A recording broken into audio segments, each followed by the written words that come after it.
Hi, my name is Beth Stutz. I've been attending St. Luke's off and on, and then now regularly for the past 13 years. I've had two sweet spots. One is when I very first came. I was a tech out at SeaWorld. I didn't have a church home. It was Christmas Eve, and I wanted to come. But I felt so uncomfortable because I didn't know anybody here. And the very nice gentleman, the techs in the booth, let me sit in the booth because that's where I felt comfortable. No kidding.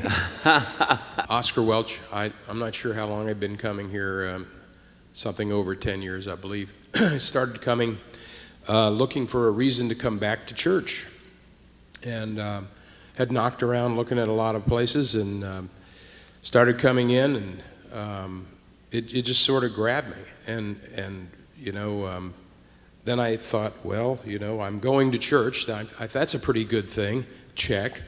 And I start listening in, and I find out you got to be a member of a small group. You got to do something, you know, if you're a member of this church.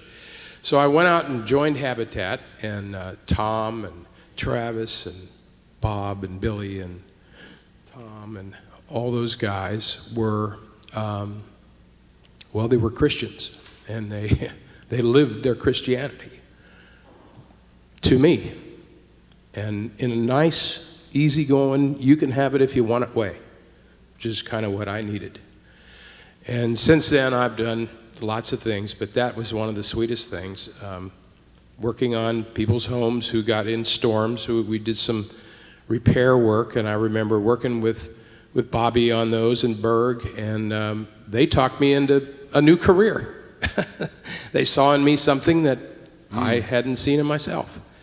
So flash to now, and I'm doing bunches of things, but I'm in the Molly Ray volunteer program, Impact, and I really think it's probably the most important thing I've ever done in my life.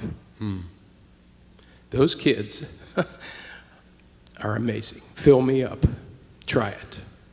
You'll love it.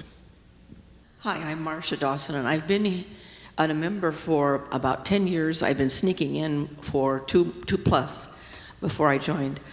My sweet spot is in behind me, as you can tell, but it was one time when we didn't have our robes on that was probably the dearest to me.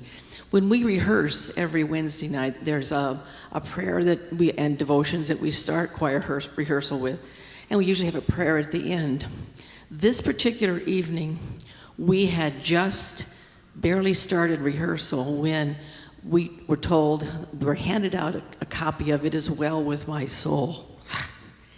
And we called Peggy Cusimano and sang over the phone to her as she was very, very ill.